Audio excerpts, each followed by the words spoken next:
Good morning, everybody. It's about 9:01, and we're going to call our meeting to order. And we are going to welcome the Estrella Middle School Choir, who is accompanied by Ms. Katie Robert. And we're also welcoming Pastor Ray Navarro, who will give our opening prayer. So we're going to start off with the Pledge of Allegiance and National Anthem performed by the Estrella Middle School Choir. And following that, we'll have our opening prayer by Pastor Ray Navarro. And please remain standing.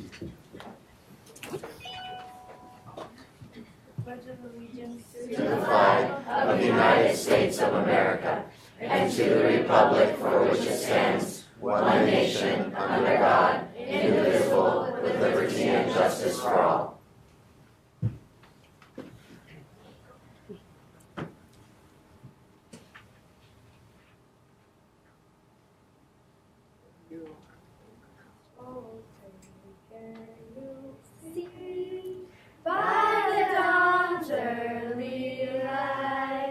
What so proudly we hailed at the twilight's last gleaming, whose broad stripes and bright stars through the perilous fight o'er the ramparts we watched were so gallantly streaming, and the rockets regular, the bombs bursting in air, gave proof through the night that our flag was still there.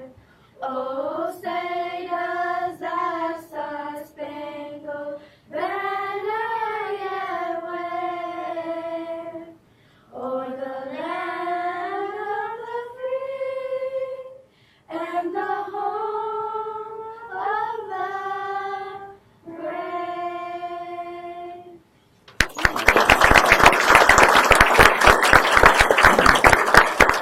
Thank you very much, Pastor Navarro. Very nice. Let's pray. God in heaven, we are so grateful for a new day. We are thankful for life. We're thankful for family. We're thankful for schools and education. I want to pray this morning that you will guide this meeting, the important items of the agenda, and that our schools, the children, the teachers, and parents will all be united in this great endeavor and enterprise of educating our children today. It's not only about head knowledge, but we know it's about character and learning how to be good citizens in a whole education. And I pray that you will bless especially the young kids that just sang. May they grow strong and healthy and be the best that they can be in their lives. Bless this morning and guide, for we ask this in the name of Jesus. Amen. Amen. Thank you very much, Pastor. You're welcome. Thank you. Very nice. Appreciate it. We'll move forward with our roll call. Melissa? Here. Vice President Kaur. Here. Superintendent Hoffman. Here. Member Baker. Here. Member Broussard. Present. Member Burton. Here. Member Chang. Here. Member Kay. Member Mack. Here. Member Ruiz. Member Wellborn. Here. You have a quorum. Thank you very much. We will move on to our president's report, and the president says he has no report, and the superintendent has a lot to go through, so I'm going to turn it over to the superintendent. The tradition. Yeah. Thank you, President Narducci, and good morning to everyone here who's joining us. First, I wanted to share that my team and I have just returned from a 4-day trip last week. We visited schools and communities in Heber, Show Low, Snowflake, Chinle, and Window Rock. And so by the end, we were well over 5 hours from the Phoenix Valley area. And one thing that stuck out to me was that in each of these school communities, they noted that our visit was historic their words, because they had never ever seen a state superintendent in their communities before. And to me, it's second nature to visit these communities, and I feel that it is part of the job and a very important part of the job to be there in person, to meet with the educators and see the students in action. And so I was really happy to be there with them and to see the unique needs of our rural schools and districts. And even from between those communities, there were so many differences and so many incredible accomplishments that we were able to witness. So it was a great trip. If you'd like to learn more about that trip, we did post a lot of pictures on social media to highlight some of those classroom and school experiences. Next week is Teacher Appreciation Week, and to help kick off the celebration, I've invited here today the 2019 Arts, Music, Dance, and Theater Teachers of the Year from across the state. And in a minute, I'm going to introduce them all. And when I do, I would like these educators to stand to be recognized. And then we'll take pictures at the end of my report. But first, I want to say that an exceptional, well-rounded public school education includes arts and arts education. These award-winning educators foster creativity, innovation, empathy, and rigor in their students. So please join me in honoring the following educators. So please stand when you hear your name. So first, we have two teachers for the Arizona Art Education Association Teachers of the Year. First, Kathy Sarniero. Sorry, I didn't get pronunciation. Sarniero. So please recognize her. And Kathy works at Kokopah Middle School in the Scottsdale Unified School District. Our second teacher for art education is Michelle Peacock from Saguaro High School in the Scottsdale Unified School District.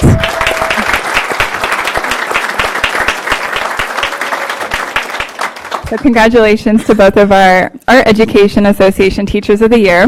Next, I'll be honoring the Arizona Music Educators Association Teachers of the Year, and there are 4 of these, but please help me in honoring these teachers. So first, Jennifer Randall, who's an orchestra specialist from the Mesa Public Schools.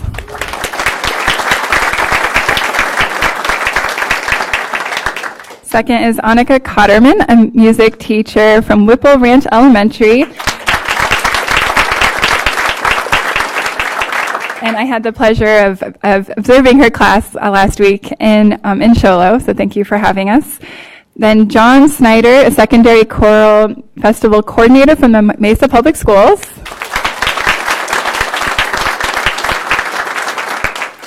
And last, Eric Zimmerman, who's a band, orchestra, and guitar teacher in Moon Valley High School. And he had to write today. He couldn't be here today because he was out all last week for Allstate, and he wanted to be back with his students, so he's not attending here today, but let's give him a round.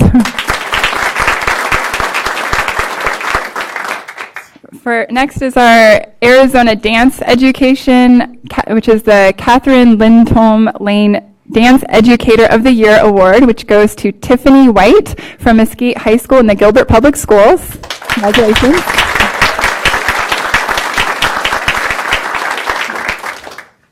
Next, we'll be honoring our Arizona Thespians Teachers of the Year. There's 3.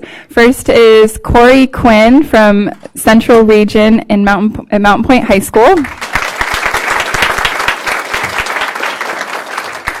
Then next is Laura Coletti, North Region at Centennial High School.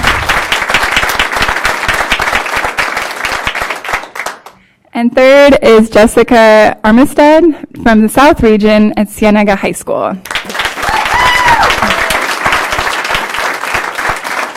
Congratulations to our thespians. The last award is for the Flagstaff Arts Council 2019 Viola Award winner for Excellence in Arts Education, which went to Kathy Marone from Thomas Elementary School in the Flagstaff Unified School District.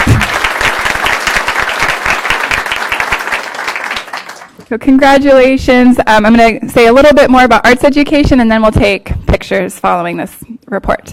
So thank you again to our arts educators for your commitment to your students, to academic excellence, and to the arts. We are so grateful for the creativity that you help build in your students. And before I wrap up, I would like to speak more to the importance of an arts education and also some of the challenges that our art educators face. So along with cuts in funding that have left many of our schools and districts unable to fully fund their arts programs, many public schools are adopting programs and curriculum that inevitably leave arts education behind, and we have all seen this happen. For example, Miss Tiffany White, who joins us here today as the Catherine Lindholm Lane Dance Teacher of the Year, she wrote us to state that enrollment has significantly dropped at her school due to some new schools in the area and also due to school boundaries that have not been redrawn for some time. And in order to entice new students to come to their school, the administration has started a new program that allows their students to obtain their associate's degree within their 4 years of high school. And I think we can all appreciate the administration's response to this issue of how can they attract more students to come to their school, to their high school. But it's important to note that with this new program, it excludes dance and other electives from its required curriculum. It's, again, arts is the first thing to go.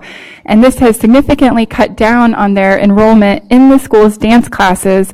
And now Miss White, who is an award-winning educator, is pressed to find a new full-time position.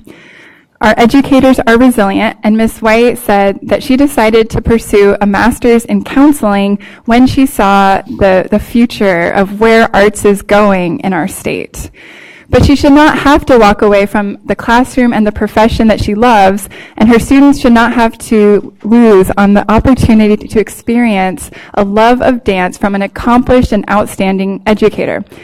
And at many of the schools I visit, I hear from educators and students alike that these types of electives, like arts and language courses, are many of our students' favorite classes. These are courses that they not only enjoy, but they are deeply engaged with. I urge everyone joining us here today to remember that a well-rounded public education must include an arts education. Thank you again to our outstanding educators for joining us here today. And so we'll take pictures individually, and then we can take a group picture if you'd like to.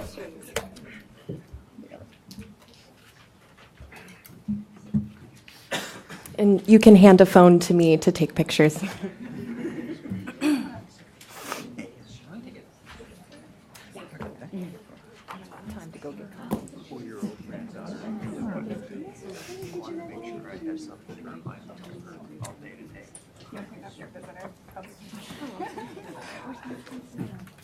If you have administrators or anyone. Do you want to get one without me first? Yeah, we'll get one that's good. Oh, she's good. She's good. Thank you. The water just doesn't tend to. Thank you. Nice to meet you. Thank you. Thank you.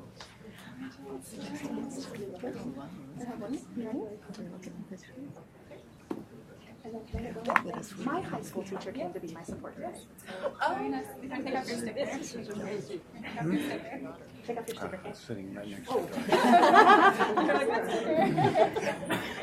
One, two. See her right now. She's short. Okay.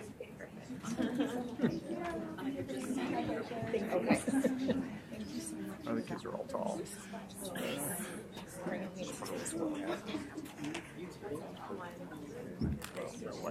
My wife does a very tall Hi, thank you so much for having me. Yeah. Well, Thank you. Thank you again. I should have ordered bigger meals.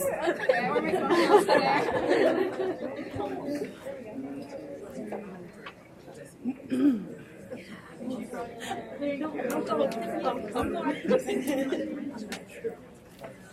Okay, great. Thank you. Thank you. Oh, it wouldn't miss it.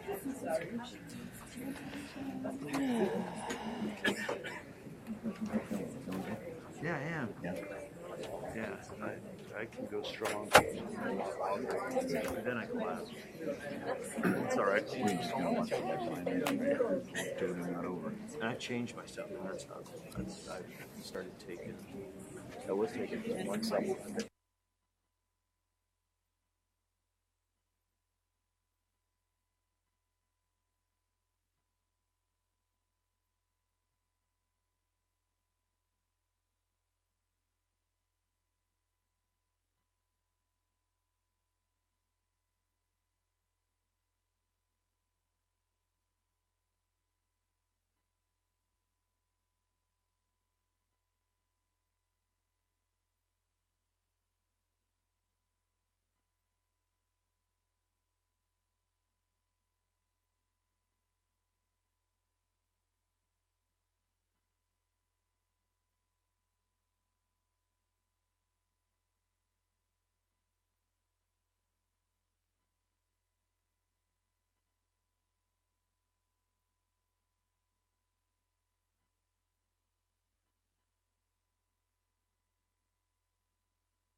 Well, you know, if Alicia could run this meeting a little bit more smoothly, we get done. Oh, man. Don't dare me. Okay. Right. Yeah. Okay. Careful with Jan's food. That's right. Thank you very much, and congratulations to everybody. We're going to move on to the Executive Director's Report. President Narducci, Superintendent Hoffman, members of the board, and the public, I just want to relay to the board members, you already know this, but the public. I went to the Wested Board of Directors meeting 2 weeks ago, and one of the programs that Glenn Harvey, the CEO of Wested, had put together for the Board of Directors was a presentation from her staff and also the people behind NAEP. And they shared with us that NAEP has opened a survey for the new mathematics assessment. I believe that's implemented in 2025. But that survey is open, so the public and the board members can go and look at that survey, look at the materials for the changes of the math portion of the NAEP, and provide input. The second item of my update, I will be presenting along with Terry Clark, who's the director of Read On Arizona. We will be presenting a breakout session at Education Commission of the States this summer. I will be discussing the board's K-3 literacy ad hoc and the work that they're doing, as well as what the board has approved thus far from that committee. And Director Clark will be presenting on Read On Arizona. So I think that's a good national recognition of our board. So that's all. That concludes my report. Thank you very much. Great report. And just a comment, I think I speak on behalf of all the board members. We look at what you've done. We appreciate all the work that you and staff have done over since our last meeting. So very good. Thank you so much. Move on to agenda item number 2, call to the public. Director Williams. President Narducci, we have received no requests to speak for this item. Thank you. Looks like we might be able to keep on track since we have 2 people that need to leave. Maybe. I said that too soon. I'm sorry. We'll go on to the consent agenda. Okay, I read through the consent agenda and didn't see anything that needed to be removed. Does anybody else see anything that needs to be removed from the consent agenda? Okay, not seeing any. Do we have anybody on the phone? Not yet. Okay. Not seeing any. Can I have a motion to approve the consent agenda items 3A through 3K? So moved. And do I have a second? Second. Any discussion? Seeing none, all in favor say aye. Aye. Any opposed? And we pass on, and we move on to item number 4, call to the public. Director Williams. President Narducci, members of the board, we have 2 requests to speak today for item 4. Prior to calling those individuals up, I just want to note for the record that a letter dated April 26, 2019 from Emily Ann Gullickson, the Executive Director for A for Arizona, was provided to the board prior to today's meeting, as well as the it goes with 5A, but it's also the survey results from the survey that the board staff released at the end of the April 15th meeting that was also provided to the board members. First up to speak, we have Mark Jornstad, followed by Jessica Wanny. Good morning, President Narducci, Vice President Kaur, Superintendent Hoffman, members of the board. For the record, Mark Jornstad, Executive Director, Arizona School Administrators. On behalf of ASA, we are asking you today to approve the 5-year plan that's being presented to you. And also on the other agenda item to extend the AZ Merit, a perhaps renamed AZ Merit, but we ask you to extend that contract. On another subject, ASA does support the continued exploration of the menu of assessments for high school, assuming compliance with federal guidelines can be attained. One critical factor in support of this is student motivation. No assessment will motivate all students. However, the experience of the Chandler Unified School District, who recently gave the ACT to 3,890 students, I believe, and only 95 of those 3,800 plus were absent that day, and most of those called in and said, when can I do the makeup? That is not the kind of response we experience with AZ Merit at the high school level. So that motivation is critical. A second critical factor, though, in continued exploration of the menu for high school is please do so in collaboration with the field and with the legislature to secure funding. An option is not an option for many districts if it's not funded. So that's an important part of that.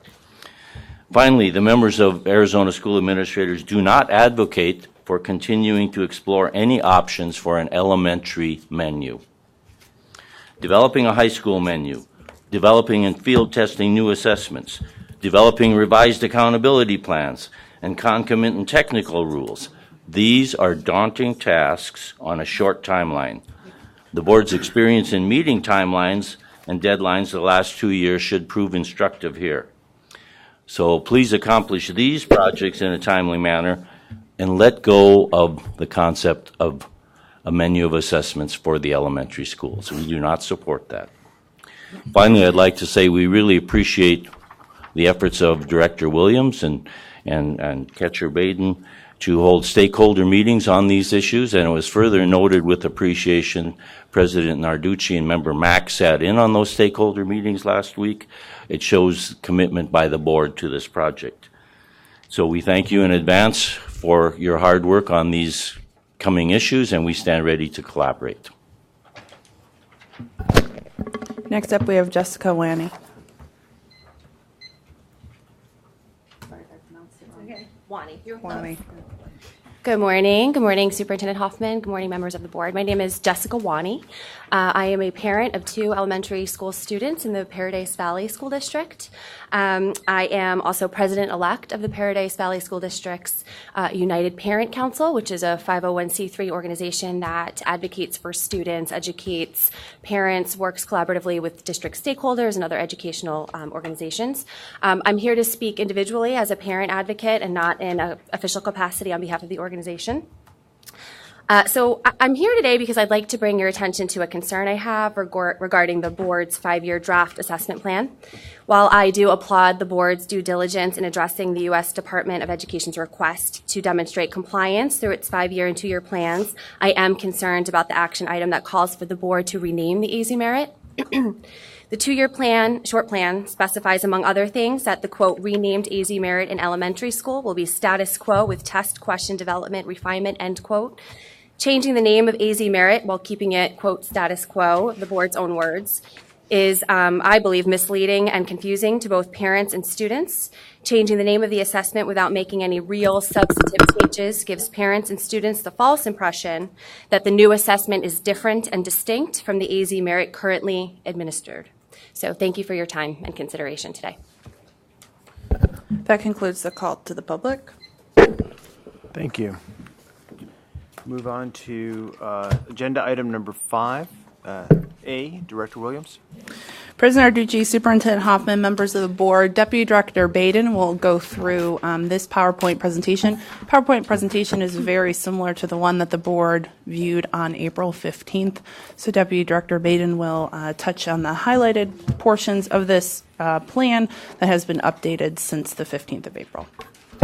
President Narducci, Superintendent Hoffman, and members, that is code for, I'm not going to go through this in the same amount of time as I did last time, so don't worry. So as Alicia mentioned, I'm just going to hit on some of the things that have changed. The first thing on the very first slide you see, it's a 5-year assessment plan. When we had met on the 15th, it was 3 years.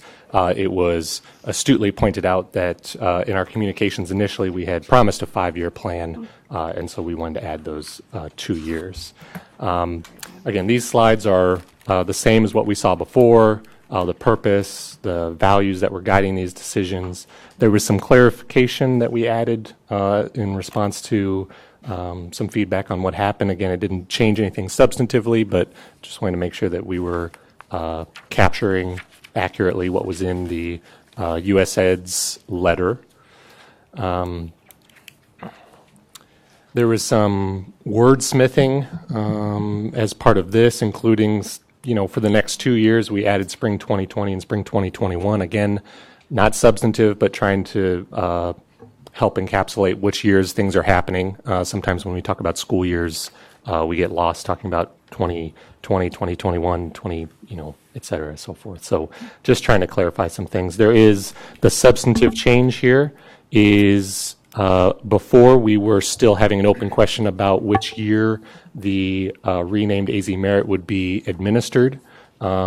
As a result of feedback in the stakeholder meetings that was referenced in the public comment, discussions with others, and the survey, we're recommending that that renamed AZ Merit be administered in the 10th grade for the next 2 years. And as I mentioned, it's as a result of all the feedback in the survey, which seemed overwhelmingly to support the 10th grade. Very briefly, some policy reasons why that is part of the recommendation in addition to the feedback we received is that's the grade that Ames was administered, so there's some familiarity there. Most other states, if not all other states, do not administer in 9th grade, but rather 10th grade, so there's some continuity with other states. And then it also plays into accountability a little bit better, but we feel like there's other and more substantive policy reasons for the 10th grade. There was some clarification, again, not substantive, but clarification on how some of these slides were organized. There was some feedback that there was some confusion about how the high school menu would be working in the next 2 years and then in the out years. We just clarified as much as possible, hopefully clarified, that in the next 2 years, the menu is an optional in addition to menu. All students will still have to take that renamed AZ Merit in the 10th grade in the next 2 years. And then when we get to our vision year, that is when we will have the option to be in lieu of. Again, not substantive, but trying to clarify that based on some of the feedback that we got. And that's really the gist of the changes that were made. It was making it a 5-year plan, clarifying some of the language, and then recommending the 10th grade as the grade to be administered in the next 2 years. So this agenda item is to adopt this 5-year plan. The next agenda item and the agenda item after that, and then there's 1, 2 after that, are sort of building off of this plan to start getting the ball rolling. So I think with that, I'd be happy to answer any questions. Thank you, Catcher. Let's open it up to questions. Cal. President Narducci, members of the board, I notice as you look to the vision years, that question of does the test occur in 9th grade or 10th grade is still open. And it would seem to me if you look at those vision years, hopefully, if I'm listening to discussion and listening to comments, hopefully we'll figure out a way to do some kind of menu in those vision years. I assume we'll still be doing 10th grade science. And so it would then make sense for there to be the math and ELA in ninth grade.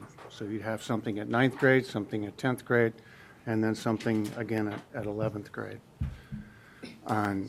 If that is the vision, if that's where we're headed, then I would suggest it would be good if we just went there now. Because the enemy of useful assessment is change. So if we're going to end up doing something in ninth grade, then why don't we just do it now and establish that pattern into the future? The other argument for doing the testing in ninth grade is instructional continuity, especially in math. I think we can pretty much assume that if there's a ninth grade test, math test, it's going to be algebra. And everybody knows that's what they're going to have to drill into.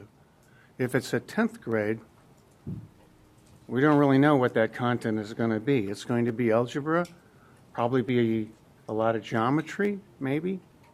And the concern that with that ambiguity on what the content is going to be is that our greatest friend in assessment is lining up the standards, the instruction, and the testing, all in a nice clean row. And if the 10th grade test is a mixture of math concepts, we have a lot of kids across the state who in 10th grade have already moved on to Algebra 2, some in even higher math. And the test is tough. It's not like the old Ames test. Our passage rate on algebra and geometry tests are not very good. So if we're using the same content, it's going to be a really challenging course. So that means if for all of our advanced math kids, if they're going to do well, if we want them to do well, we're going to have to pause instruction, go back, and do a refresh on algebra and geometry content. So I think we can, this is not an issue that causes severe heartburn. We can do fine with a 10th grade test the next 2 years. But if our long-term vision is to have it in ninth grade, I think there's a lot of reasons to go there now and establish that pattern and reduce the amount of movement and shifting that we're doing in our testing program. Thanks, Cal. Can we talk about that for just a second? Because that was practically, I didn't have the information that you guys are dealing with. Procedurally, I was wondering, is it a ninth grade or a 10th grade? Remember, Mac knows that was my key. Do we do ninth or 10th grade? And I thought that the feedback that we got was do it in 10th grade now because, and correct me if I'm wrong, do it in 10th grade now because they didn't know, for fairness sake, where these kids were coming from. And what was that discussion? Just refresh me a little bit. President Narducci, members of the board, if we're looking at the survey results, for respondents that selected 10th grade as their preference for the statewide assessment, they were stating that you would have your students for longer, especially if you're not a unified school district. So you have new students coming in the 9th grade, and you're able to have the students for a whole year and a half prior to them being assessed. The thought was that 9th grade typically is a transition year for students. It's difficult to measure growth. Measuring accountability in 9th grade would not be consistent with the school efforts. It would be measuring the impact of the K-8 feeder school. Those respondents that selected 9th grade as their preference included the following. Students are familiar with the testing in 3.8. So developing a 9th grade assessment as the continuum supports consistency in the student's expectations and behavior. Accountability in the 9th grade can inform and guide instruction from 10th to 12th grades. This information is vital to addressing gaps students may have so that they can graduate with the skills necessary to succeed. Those selecting 10th grade as implementation period of the statewide assessment under the belief that schools have 9th and 10th grade to instruct students and develop growth, which is what I spoke to earlier, it is assumed that mobility is not affecting the schools, meaning that the students would not leave between the 9th and the 10th grade. Recent analysis, again, this is from what people are writing into the survey. Recent analysis indicated that 9th grade assessment scores are higher than the 10th grade assessment scores. With students taking AIM Science in 10th grade, there may be an unintended consequence of students not giving their best efforts on both or one of the assessments. Additional information from respondents that selected 10th grade as their preference include that additional time is necessary to acquire needed knowledge and skills that were missed prior to 9th grade. Additionally, ELA standards are grouped as 9th and 10th grade. Students cannot be expected to master these standards by the end of 9th.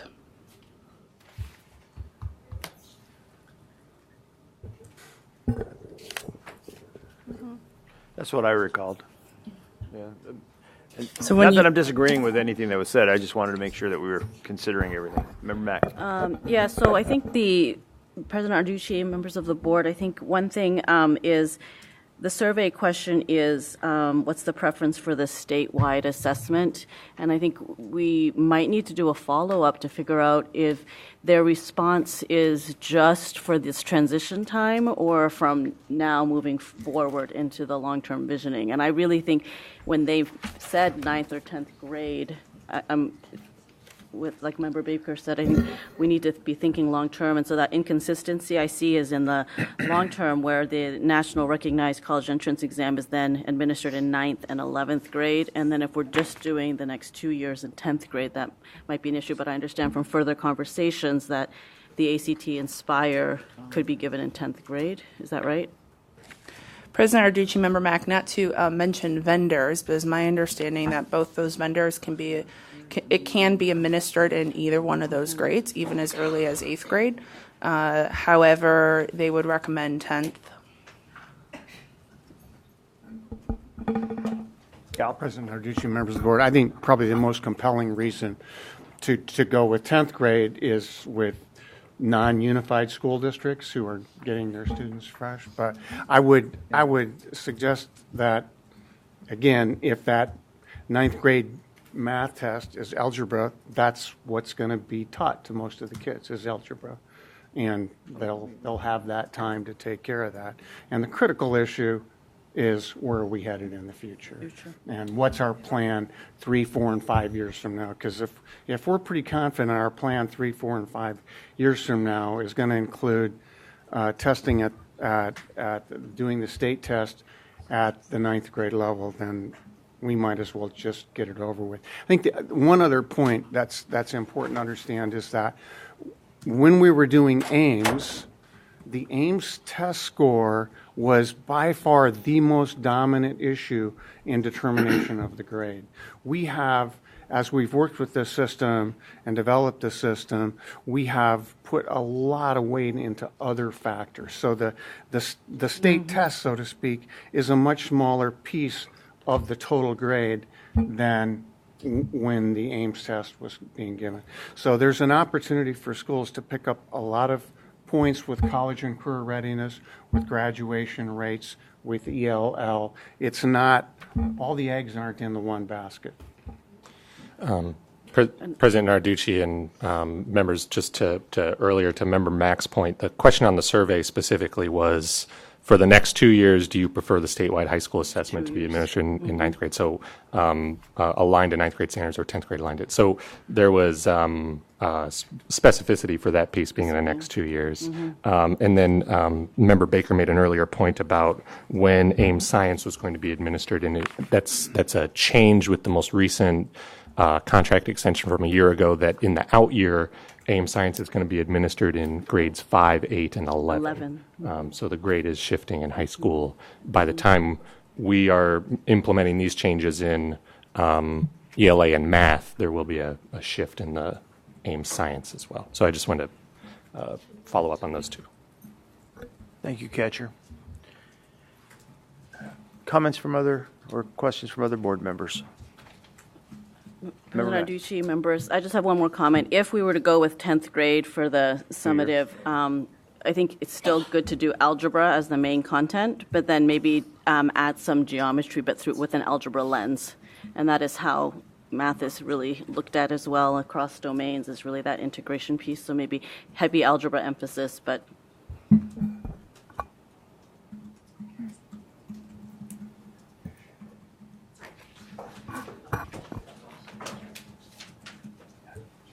Oh, okay. I just have a comment to that really quick. You got My it. name is Audra Amata, Deputy Associate Superintendent Assessment. President Narducci, Superintendent Hoffman, members of the board. The assessment must be aligned to our grade level standards. So if it's in ninth grade, it must be aligned to the ninth grade standards. If it's in 10th grade, it must be aligned to 10th grade. It's not a combination of.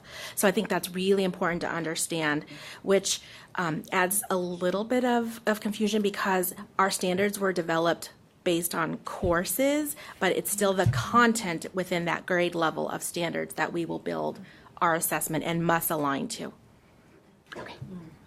President Narducci, members of the board, kind of different topic than what Audra was talking about. But when we look at this specific question for 9th and 10th grade and you break it down by the role of that individual, the administrative superintendent role had a preference for 9th grade at 31%, and their preference for 10th grade was at 23%.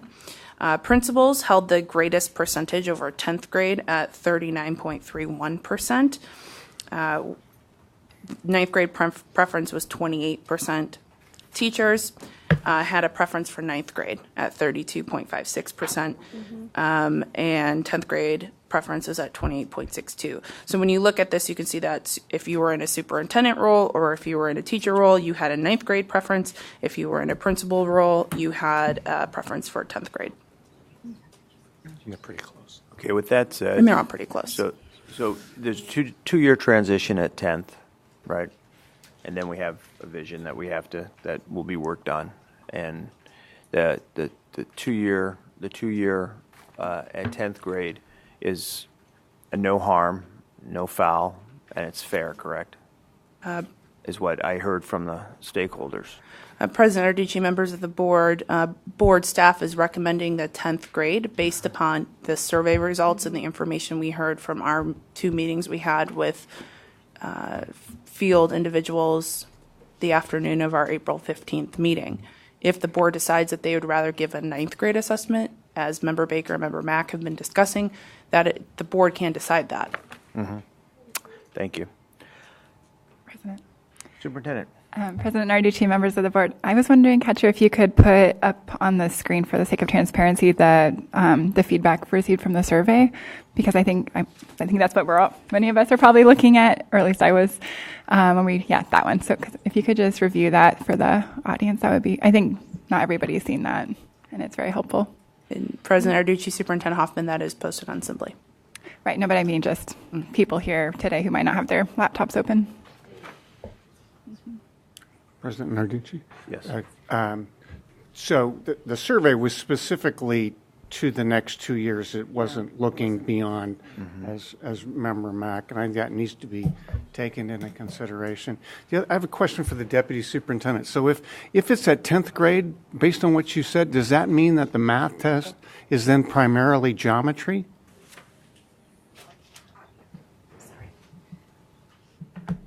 We're going to follow up on that, but currently right now, whatever grade or course your assessment is determined, it has to be aligned to those standards. We're required to do an alignment study that brings an external group to say, yes, every standard that is in that grade is assessed in your test.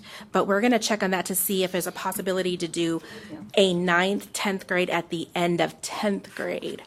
But I don't know the end. It's my understanding it has to be aligned to grade level, but we're going to ask. And I think it just all goes back to how our standards were developed. Previously, when you had old AIMS, we were trying to remember all that. Was that content both grades and then in 10th grade? So that's what I was just trying to look up some things right now. But I can follow up. It's, President, because it's a critical issue in terms of what happens in school practically, because unfortunately the failure rate in Algebra 1 is pretty high. So then sophomore year, some schools put students in Algebra 1 and in geometry. Others just hold them in Algebra 1. If they hold them in Algebra 1, then they will have no instruction aligned with the geometry portion of the test. Okay, so if we were to approve this today, the discussion that just occurred regarding whether it's geometry, algebra, whatever, how does that work into the process from that point forward? So if we have a motion that's approved to move forward with this, what happens with the question that's outstanding? So President Narducci, members of the board, if the board votes to approve the 5-year plan as written and recommended with an assessment in the 10th grade, and then following our other items, when you modify, like B, when you look at item 5B, the board could ask the department to look into some of those math questions that Member Baker has and the rest of the board members have, instruct to bring an update back to the board. Okay. What I'm hearing, though, is if the board goes with 9th grade, Audra, if the board goes with 9th grade, then we pretty much know what the math would be. It's algebra. The standards are around algebra 1. So at the end of this agenda item, what board staff needs is that we need an approval of the 5-year plan. And then we also need to know the board's direction of where they want to give that assessment in high school, 9th or 10th grade.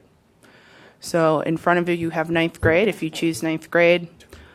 10th grade. 10th grade. 10th grade. 10th grade right now. All right. Well, yes, President. So if you choose 10th grade, then it's aligned with how it was presented. Math is a little bit, we have to figure out some details with the math aspect of it, but we knew that going in that we would have to figure out the math details. If the board chooses to go in the other direction and select 9th grade, then it's pretty understandable that it would be, the math would be tested on Algebra 1. Okay. So with that said, any further questions? Dr. Chang. I have spoken as Member Baker has before about my concerns about change and consistency in assessment, but based on the information that we've received, I'm not comfortable in changing the recommendation of the staff, and would vote for 10th grade at this point, but direct over the next several months as we look at what we want for the future to incorporate this conversation into that. Thank you, Dr. Chang. I'm going to call for a motion consistent with what Dr. Chang just stated, that we would... Second. Any further discussion? All in favor, say aye. Aye. Any opposed? Thank you. Thank you for the discussion. Move on to item 5B, Director Williams.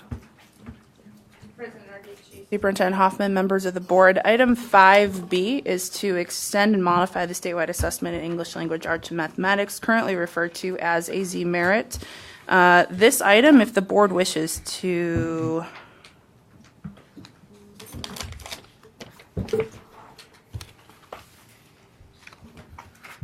Sorry, I got my items confused. Board members, your vote in this item would change the name of the assessment from AZ Merit to a new name.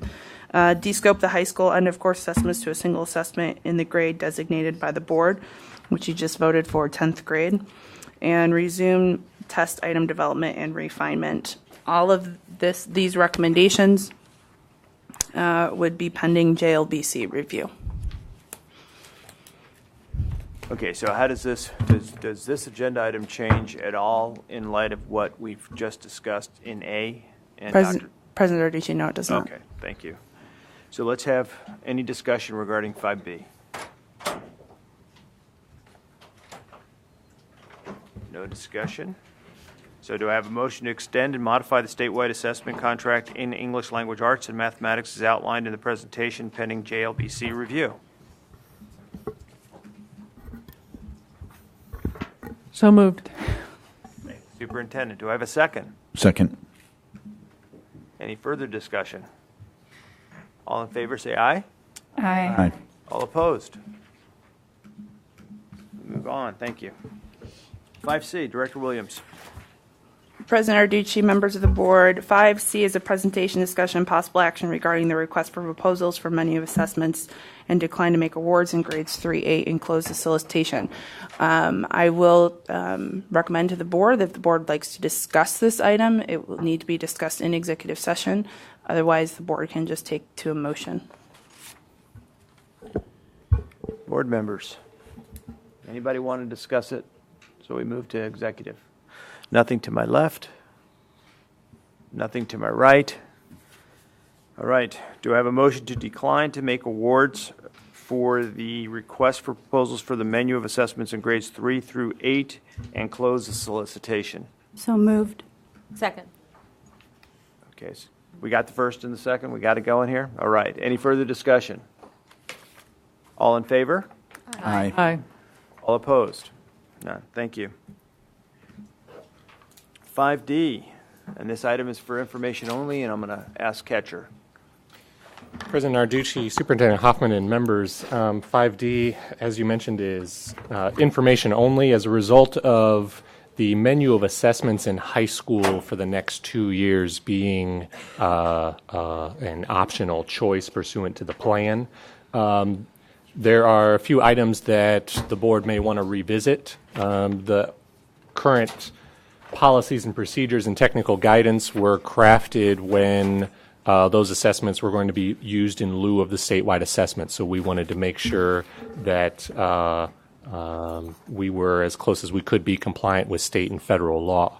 That's not as significant of a concern now as it's an optional menu that hopefully the legislature will continue to fund. So we listed out bullet points on the agenda item. These are things that the board and may want to reconsider, and these are things that board staff is going to start having meetings with the department and with stakeholders to try to come up with answers on.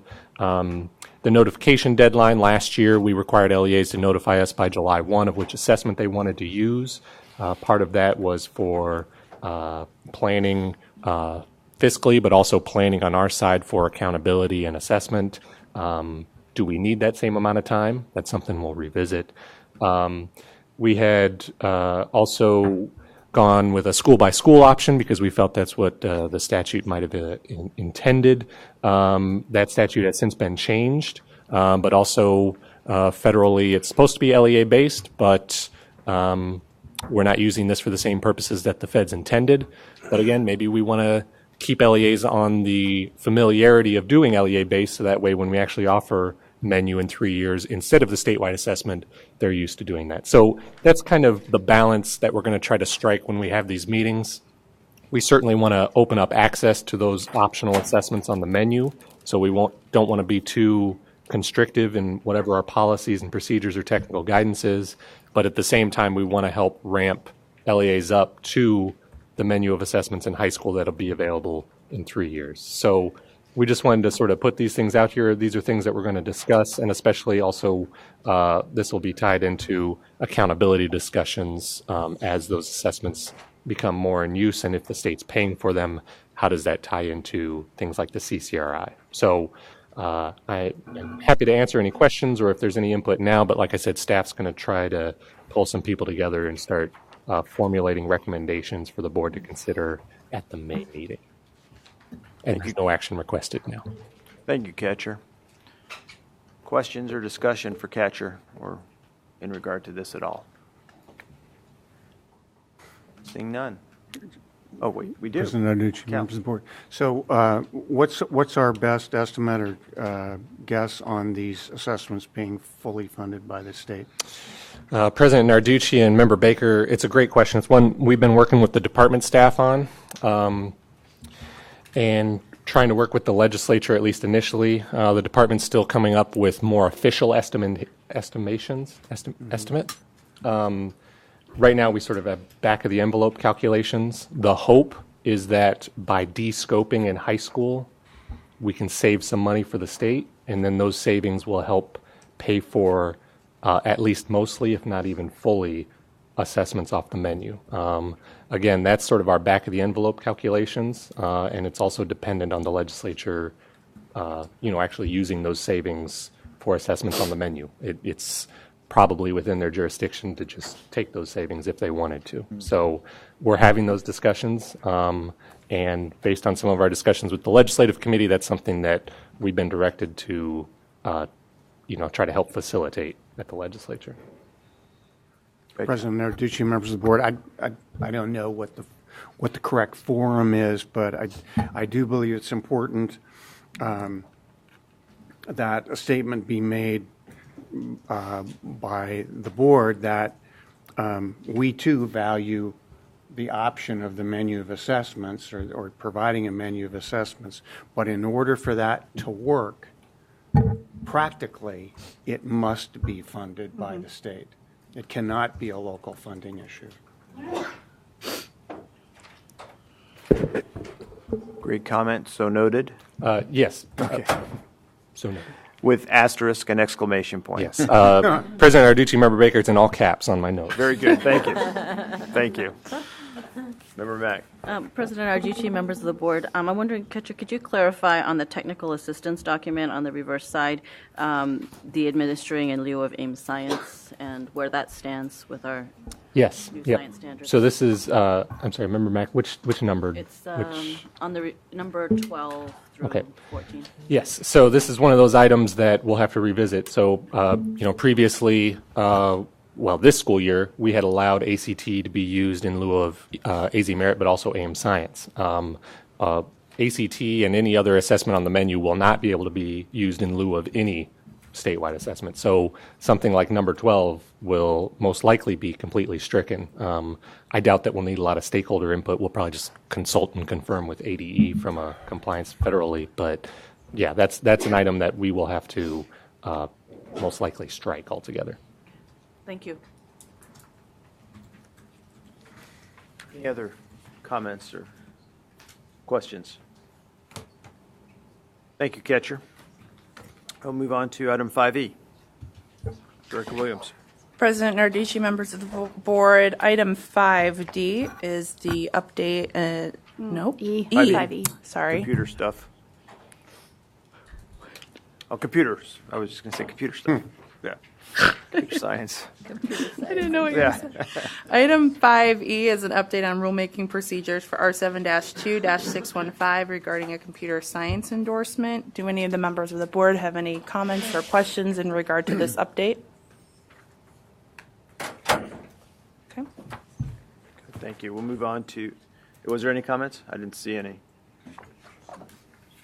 I have one. Looked good. So move on. 5F, Director Williams. President Narducci, members of the board, item 5F is the presentation, discussion, and possible action to close rulemaking procedures on R7-2-617 regarding the school counselor certificate. The board has opened this rulemaking, has received an update on this rulemaking, and is being asked to close rulemaking on R7-2-617. Do any of the board members have any questions prior to a motion?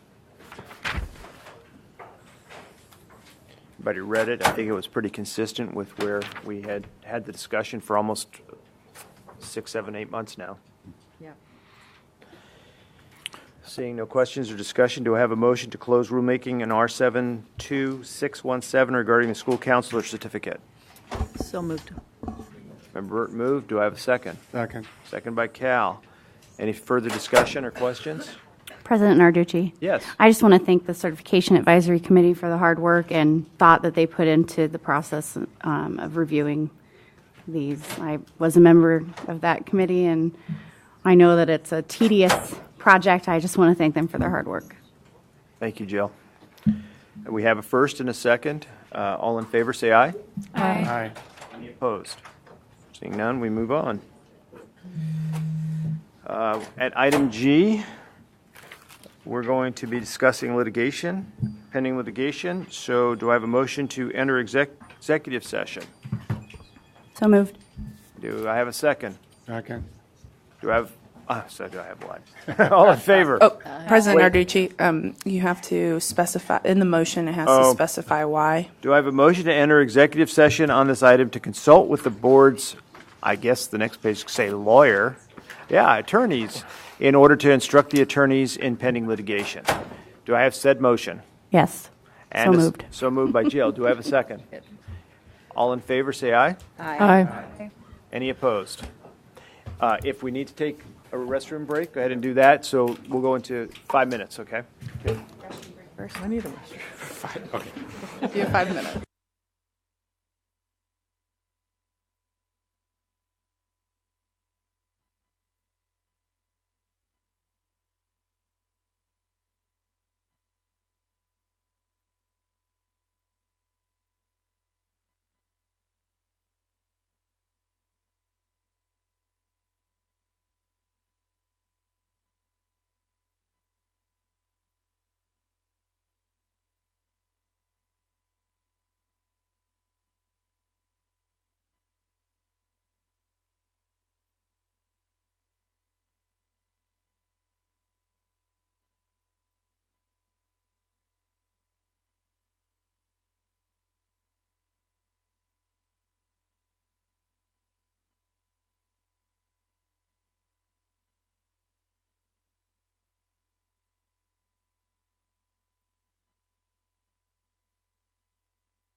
right. We're outside of executive session, and after that discussion, do I have a motion to approve the settlement agreement negotiated with the plaintiffs in Equality Arizona versus Hoffman, which requires the board to initiate rulemaking proceedings to repeal Arizona Administrative Code Rule R7-2-303, Subpart A, 3B, V. So moved. We have a motion, Second. and we have a second. All in favor? Aye. Aye. Any opposed? Thank you very much. Move on to item H. Director Williams. President Arducci, members of the board, this is opening rulemaking procedures for R7-2-303, sex education. I would recommend that the board take this to a motion. Thank you. Any discussion? Do I have a motion to open rulemaking on R7-2-303 regarding sex education? So moved. Do I have a second? Second. We have a motion and a second. Any discussion? All in favor, say aye. Aye. Aye. Any opposed? Thank you. To item 6A, and in order to do so, State Board will be acting as the vocational and technical board for this item only. Director Williams. President Arducci, Superintendent Hoffman, members of the board, item 6A is the approval of the Strengthening Career and Technical Education for the 21st Century Perkins v. Transition Plan. This is submitted by the department for board approval. This was originally submitted as a consent item for the consent agenda portion of the board meeting, but board staff had to move it so that the vocational and technical board could vote on this item. So if you have any questions, I'm sure that department staff can answer them for you. Otherwise, you can just take it to a motion. I do have just a comment. It's well written, well done, great submission. Looks like a lot of work. I was just wondering how and when all this can actually be accomplished, because I think it's a great thing to have. So if anybody could come up and just explain a little bit to us what ADE plans on doing with it. President Narducci, Superintendent Hoffman, members of the board, a lot of this we already do. There are some changes. One of the things that we have done is that we have already completed a comprehensive needs assessment for the CTE departments in the districts, and we're requiring them to use that this year for their Perkins grant. Also, their grant this year will align to the new Perkins. When we had our federal monitoring last year, we knew we had to change our grant application. So in August, once Perkins 5 was reauthorized, the U.S. Department of Ed told us to forget about the findings, go forward. And so we went ahead. We're a year ahead of every other state. They haven't even started on those pieces. But with our LEAs doing it this year, then next year we can do some refinement for the following years when it actually goes into practice. The transition plan is only part. We have several other sections that we have to do. And we have our state plan committee meeting next week on the 7th. And they'll start looking at the rest of this. I'm really interested. The one thing that we'll have to look at is your timeline of assessments, because our performance measures are based on English language arts, math, and science. And so in determining which tests that we're going to do, we'll have to work really closely and see what those are. And we may have to make amendments as the years go through, depending on when those tests are done. But a lot of this we've done. We've been planning ahead for almost a year now. Fantastic. Yeah, just thank you very much. I think it's awesome. Any other questions or discussion regarding the item? Patricia. President Narducci, Superintendent, and members of the board, do you have information? This program has been in effect, the Perkins and earlier versions has now been in effect for, 13 years about? 12 years. Perkins 12 4 years. was 12 years. So do we have information about what has been accomplished with Perkins funding? You know, what kind of the breadth of scope of how many schools take advantage of it, and how many kids are able to get certification or take CTE coursework because of the program, and how that might compare to other schools that aren't able to take advantage of the program? We have about 156 districts that participate, districts and charters that participate in CTE. I think yearly we have about 150,000 students statewide that take a CTE course. We're just now gathering the certification data. We have opened up a tab on our CTE data portal to start gathering that information for the certifications, because going forward it will be one of our quality indicators for Perkins, one of our performance measures. So we'll start gathering more data for that. But we have, we can do a report that says how many concentrators we've had, the placements. We typically run about 80% placement rate of our graduates, meaning 6 months after they graduate, they're in some form of post-secondary school, military, or they're employed. And do you have a sense of how these results compare to other types of schools that have CET programming without the Perkins funding? Or the lack of Perkins funding? Well, we typically don't gather that data. Okay. Because to be a CTE program, you have to go through us.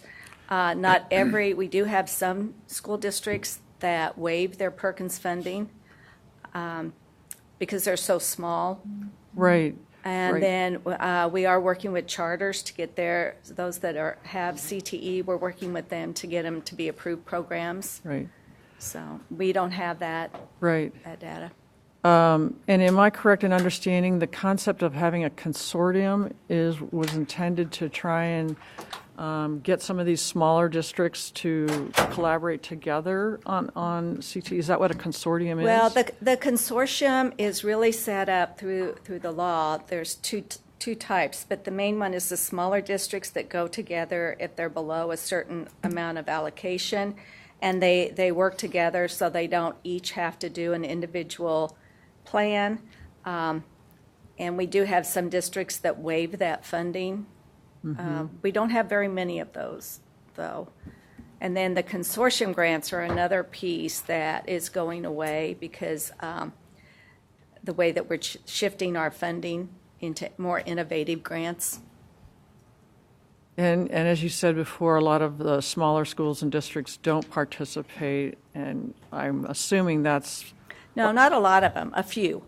And you said a lot of them don't participate. Well, no, there's if they're in the consortium, it's because they get a small allotment. But we have most of our schools around the state do participate. There's very few that do not have CTE programs. There may be some that have a program, but they've waived the funding, or they're just not doing the work to get their funding. Oh, so it's a fair assumption that most CTE programming is funded through Perkins? Absolutely. Okay, versus other sources of funds. Well, no, there's Perkins funding. There's also our state priority funding. And then if they're a member of a CTED, they get the CTED funding. Right, okay. So do you provide, you said there's some assessment requirements on the program that the reporting goes back to the federal state. And is that published and available? Yes. So could we request that information from the future? Yes. I think it's valuable for this board to have background information, particularly when we kind of look at the effectiveness of programming like this. Even though we don't fund it, we do have to approve it, and I resist the inclination that we just be a pass-through for that, particularly now that we have the statewide goal of Achieve 60, so that the more we can become knowledgeable about how effective this program is and how worthy it is, that it's important for us to know that it's helping reach that goal. I'm also interested in knowing how we can reach some more of those small schools that perhaps don't have the administrative resources to administer a program like that, because I can see how complex it is. And you know, is there a need or an opportunity for us to find ways to better to reach out to those schools through the consortia idea or other types of collaborations? I would guess that, I mean, there's over, I don't know how many high schools. There's over 600 charter schools. I don't know how many of those are high schools, but since a lot of charter schools are small, I would guess a lot of them don't pursue that, again, because they don't have the administrative bandwidth to do that. Correct. So we can get you the information on the performance measures going forward, and in the past, including this past year, we had to negotiate our levels of performance with the federal government. Going forward with Perkins 5, it's a state-determined level of performance, which when we determine that this fall, it will go out for public comment for 90 days to see if that's the level that we want. We do know right off our graduation rate is right at 98%. Our technical skill attainment currently for this semester is running about 80%. The math and science, once we switched to AZ Merit, dropped significantly in our achievement. The first year, I believe it was 75% of the districts had a performance plan for math. This year it was reading. So we're not sure why that shift occurred. And then going forward, we do have to add science to that. So. Okay. So this is already in a prepared report, some of this data that you're talking yes, about? Yes, we do. We have published a report. The CTED report is on our website. It will be added this week. And then we do have a performance measures report for the state. Okay. So great. So I'd like to ask if we can get a copy of that and see what's available. Thank you so much. Thank you. Thank you very much for the discussion. Okay. All right. Any further discussion or question? Seeing none, do I have a motion to approve the transition plan for strengthening career and technical education for the 21st Century Act, Perkins 5? So moved. We have a motion. Do we have a second? Second. Fantastic. Any further discussion? Seeing none, all in favor say aye. Aye. Aye. Any opposed? Thank you. Move on to call to the public, but before we do that, Alicia, could I have this removed from the dais? It's Howie put it here. Thank you, Howie. Appreciate it. No problem. Thank you. So move on to the call to the public. President Narducci, Superintendent Hoffman, members of the board. Jessica, is that for 9? Nope. It's for consent? Okay.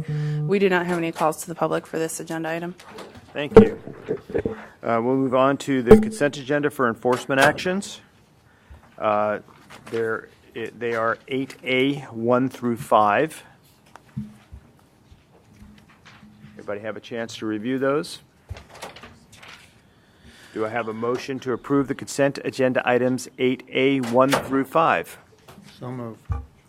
We have a motion, Second. and we have a second. Any further discussion? All in favor say aye. Aye. Aye. Any opposed? Thank you. Call to the public, item 9. President Narducci, we have received one call to the public in regard to item 10-4A.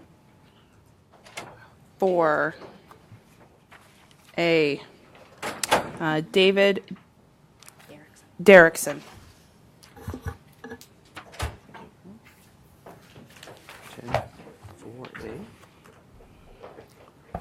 happens when I'm missing? Okay.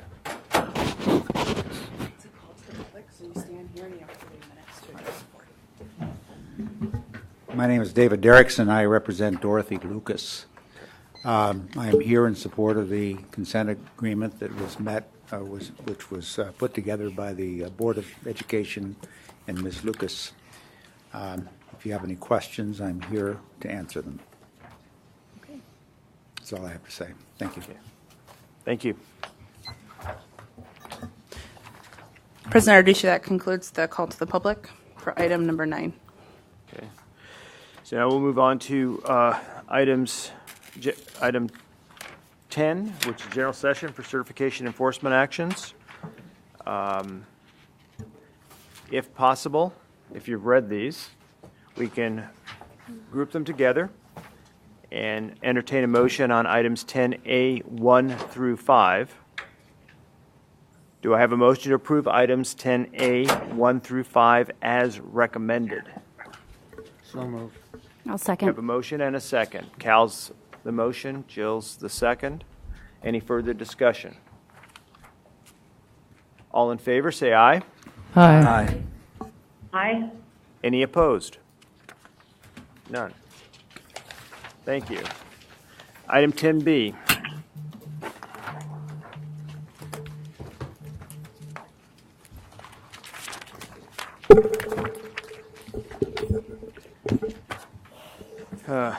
Item 10B deals with Mr. Dana.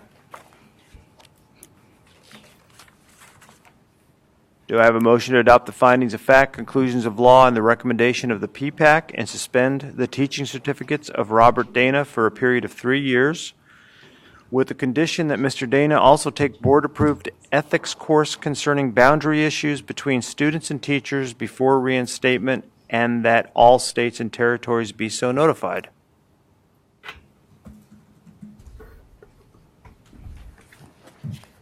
So moved. We have a motion. Second. We have a second. Any discussion or questions? Seeing none, all in favor say aye. Aye. Aye. Any opposed? Motion passes. Item 10D. No, am I 10D? C. C. 10C pertains to Heather Haney.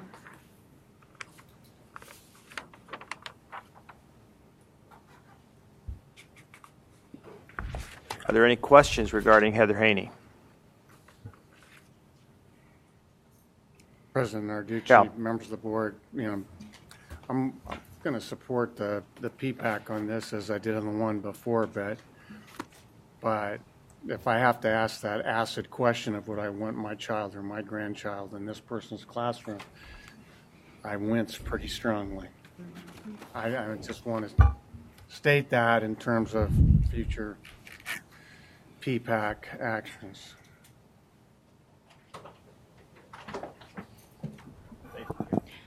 Member Mack. President Arducci, members, just to clarify, so this would be suspended, but then when she comes back to reapply, would she have to go through any?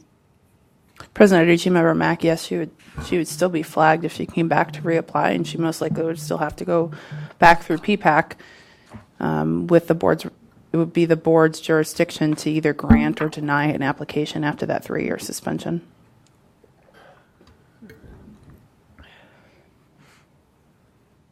Any further discussion or questions before I ask for a motion?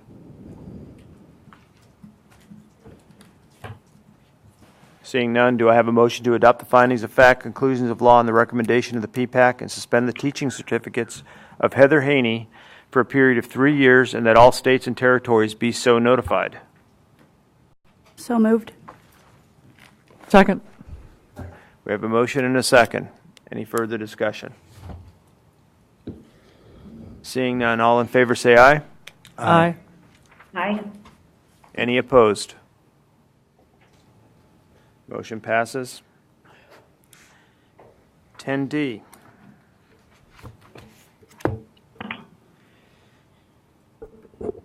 Ten D pertains to William Mestis. The recommendation is to revoke the teaching certificate and that all states and territories be notified. Any questions? Discussion? Do I have a motion to adopt the findings of fact, conclusions of law, and the recommendation of the PPAC and revoke the teaching certificates of William Mestis and that all states and territories be so notified? So moved. We have a motion, Ty, and a second. So, President Narducci will give that to Member Wellborn with a second by Dr. Chang. Thank you. Any questions or discussion? Seeing none, all in favor say aye. Aye. Aye. Aye. All opposed? Motion passes. 10E.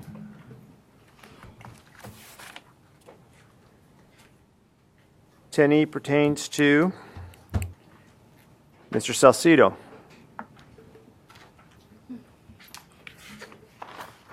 The recommendation of the PPAC is that the board adopt the findings of fact and conclusions of law to revoke the teaching certificate of Mr. Salcido and that all states and territories be so notified. Any questions or discussion? Do I have a motion to adopt the findings of fact, conclusions of law, and the recommendation of the PPAC and revoke the teaching certificates of Edmundo Salcido and that all states and territories be so notified? No, so moved. Do I have a second? Second. We have a first and a second. Any further discussion or questions? Seeing none, all in favor say aye. Aye. Aye. Any opposed? Motion passes. 10F.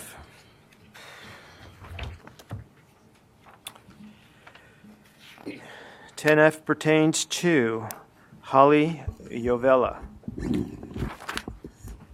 The recommendation of the PPAC was the State Board of Education adopt the findings of fact, etc., to approve the application for certification of Holly Jovela with the condition that Ms. Jovela attend Alcoholics Anonymous meetings during the periods in which she's certified and furnish proof of attendance to board staff. Did everybody have an opportunity to review the summaries? Any questions or discussion regarding the summaries as it relates to the PPAC or anything PPAC conclusions and recommendations? Christine. President Narducci, Superintendent Hoffman, I have some concerns with this one. I mean, this individual has an extensive criminal history. And I understand, and I actually watched the hearing, read the transcript, and I appreciate that Alcoholics Anonymous was added to this, but, there is a conviction for embezzlement, and she served time, and she is applying to work at a small school district, and we've heard many times that in these small school districts, sometimes the assistant teacher helps with the, they wear many hats. And so I'm just concerned, there's no Gamblers Anonymous, no, sort of recognition that maybe that led to the embezzlement. I don't know, but oftentimes in these situations when there's embezzlement, that is an issue. I'm just not comfortable approving this for that reason. Thank you, Member Burton. I'm of your feelings as well. I have a problem putting someone in a classroom that embezzled $268,000 from wherever she worked, especially in a small school district that's in receivership currently. And I just have a problem with putting a felon of this nature in our classrooms. It's my own personal opinion. Any further discussion? Cal? What are our alternatives here? President Arducci, Member Baker, the alternative, so this is an application, so you have two options. One, you can approve, which is what the PPAC recommended to the board with that condition attached, or you can deny. If you choose to deny, then you can set the time frame up to 5 years.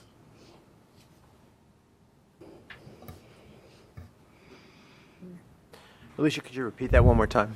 Sure. Thank you. So President Arducci, the board, members of the board has two options. They can, one, go with what is recommended by the PPAC that you stated earlier, President Arducci, or two, the board can vote to deny the application. If the board wishes to deny the application, the board will also have to still adopt the findings of fact, conclusions of law, but to deny the application.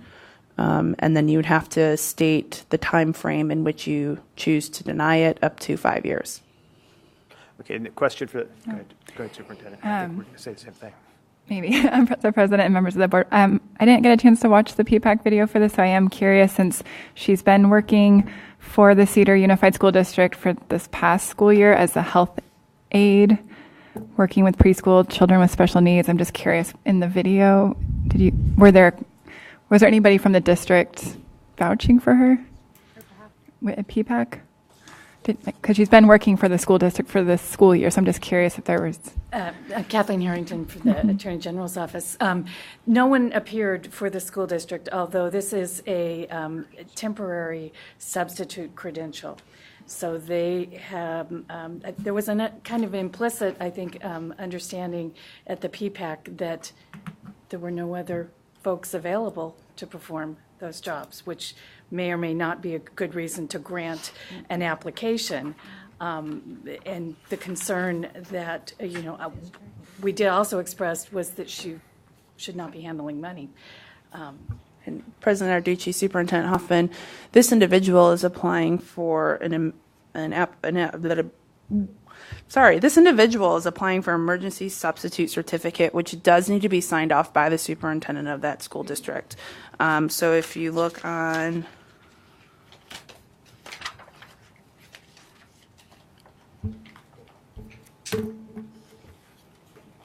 one moment.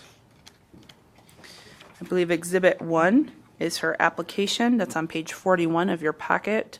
You can see that the signature of district or charter superintendent is D. Dwayne Noggle.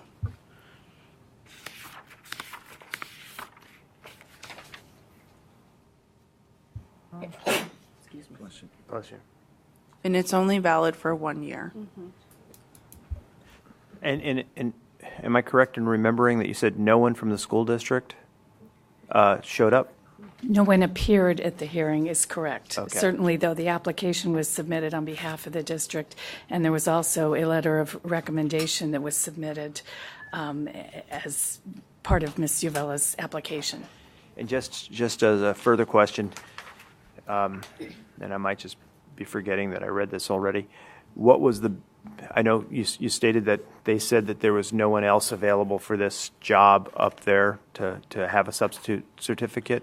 Did they explain the emergency need to have someone come in? I won't say that was stated explicitly, because I don't think that it was. Okay. It seemed to be implicit in the discussions amongst the PPAC members. Okay. That was my impression. Okay, thank you. Thank you very much.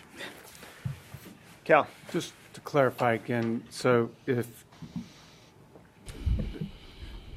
the individual is currently on an emergency certificate? No. President Arducci, Member Baker, the applicant is currently in a classroom as a health aide, so a classified individual.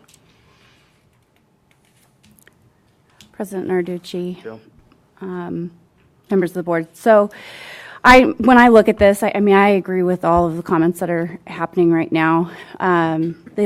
The incident in question happened, it looked, there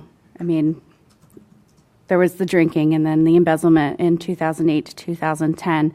She did serve 2 years of confinement and 3 years of probation. That's her debt to society. And this is an emergency sub-certificate that is good for 1 year. Subs are not typically tasked with handling money.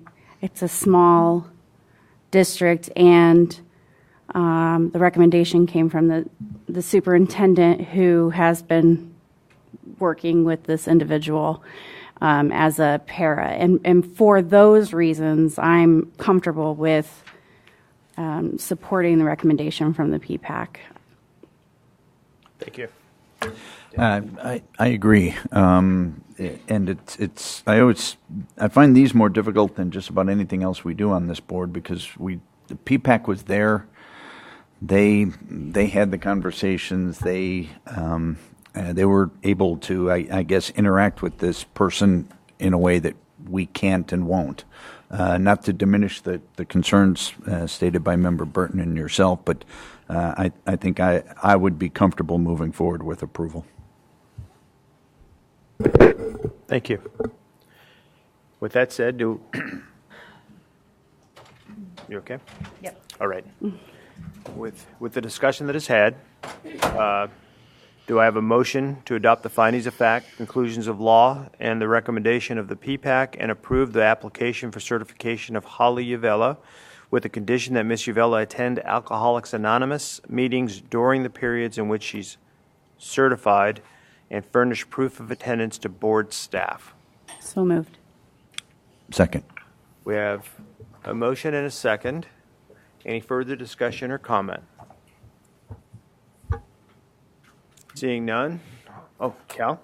President Adduci, members, I'm going to vote opposed for this, simply because I understand everything everybody said, but I also think there's a statewide standard that we make a statement about when we approve these. And sometimes it's better to be a little bit distant, as we are, rather than being engaged, because it makes it easier to uphold the standard. So I appreciate everybody's comment, and I respect everybody's vote. I just personally, that's where I have to go. Thank you, Cal. And Harder for us. yeah. Yeah. President Arducci, would you like me to do a roll call vote? That would be fine. Okay. Vice President Corr? Yes. Superintendent Hoffman? You guys are making it really tough. I'm going to lean on, I just pulled up the letter of recommendation from the superintendent, and I'm going to lean on her recommendation and vote yes. Member Baker? No. Member Broussard? Yes. Member Burton? No. Dr. Chang? Yes. Member Kay? No. Member Mack? No. Member Wellborn? No. President Narducci? Agreeing with Cal Baker, vote no. Motion fails. Thank I'd you. recommend another motion. Yeah, what? Tell me what I'm recommending here. Um, It was the 5 years, right? So since that motion failed, and that motion was to approve the certification, the opposite would be to deny the certification, and the board would have to determine the time of that denial up to 5 years. Okay. So you would deny for X amount of years, would be the motion. And someone who, on the prevailing side, needs to make that motion. All right, and we're denying just for an emergency certificate or all certification? President Arducci would be for all certifications. Okay. May I add something, Director Williams? Jessica? At the President Narducci, Superintendent Hoffman, members of the board, at the hearing, Ms. Uvella stated she was currently enrolled with, I believe, Grand Canyon University in a teaching program. That program is unclear where she's currently at, but she had finished her associates, I believe. So in terms of the years of suspension from certification. Okay. Member Mack. So President Arducci, members of the board, and to follow up, that is what I picked up from the application, that the intention appears to be working towards a full teaching certification. So this is a temporary thing as she's collecting courses. But So President Arducci, Member Mack, with that understanding that she's currently in a GCU program for teaching, if the board wishes to deny her cert for X amount of years, the board can also say that upon reapplying after that time, the board would like to see proof of restitution because she's still paying some of her restitution back, continued support with Alcoholics Anonymous, et cetera, et cetera. You can put that on as what she would need to prove to the board upon reapplying if she finishes that GCU program. And her health aide position at Cedar City isn't affected by what we just did? Okay. Okay. So, discussion regarding time periods for reapplication and conditions.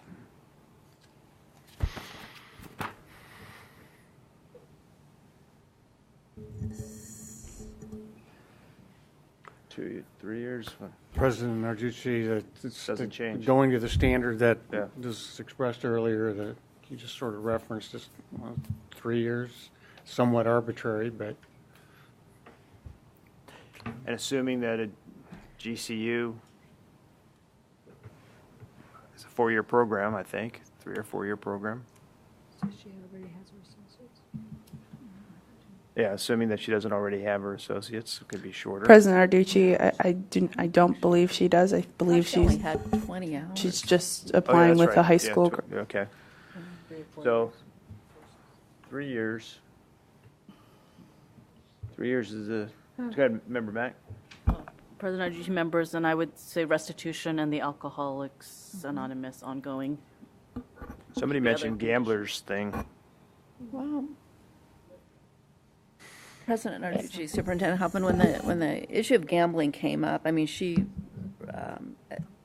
mentioned in her testimony that it was alcohol and gambling, but that she didn't think she had a problem with gambling. She's still paying it. So I'm not sure it's really our place to Right. do that. It's certainly a concern of mine. Okay.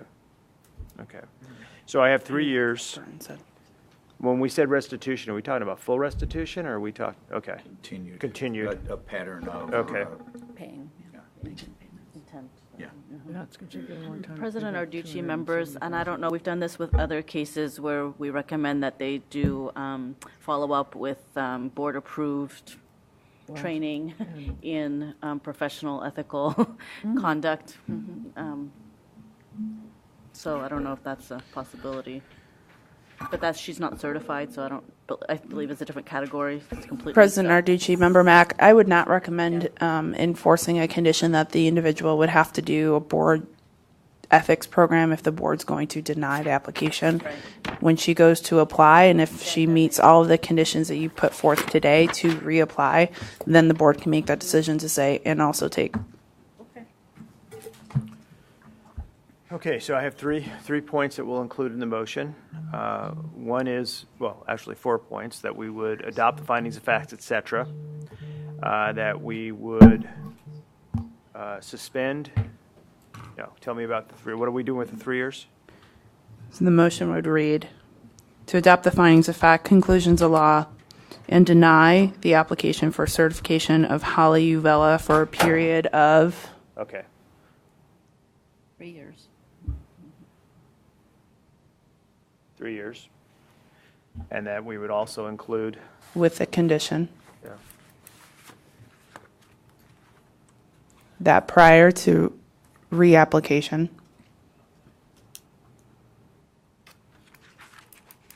Ms. Uvella submit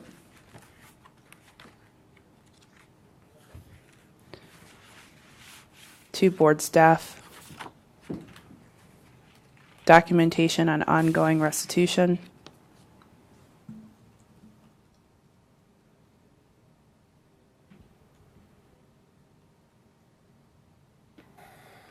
restitution and completion of Alcoholics Anonymous.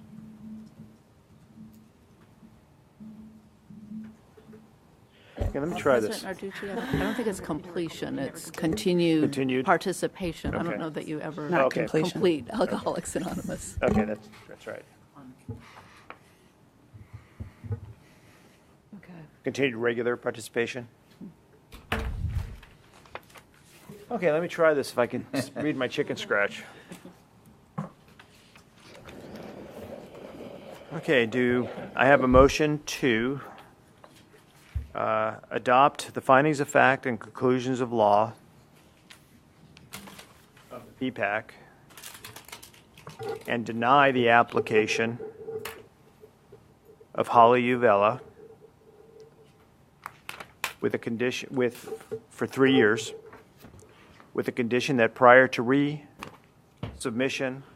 reapplication, she will submit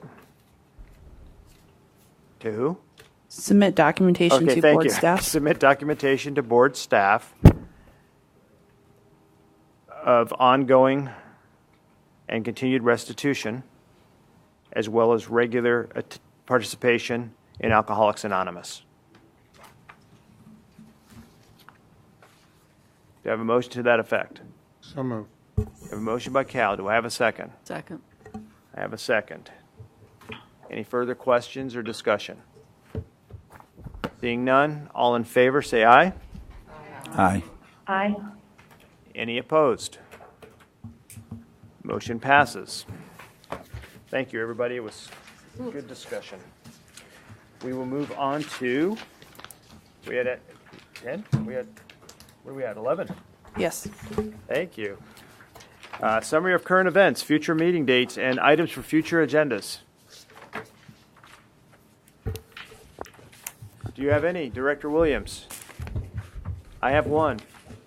I'm going to suggest that we move it doesn't require a motion, our start times to 10 a.m. And I think there is no objection from any board member in that regard. And with respect to lunch, we will be provided lunch each time with a gracious donation by Christine Burton. Oh, thank you. Say that publicly. Oh, I didn't have to say that publicly. Sorry.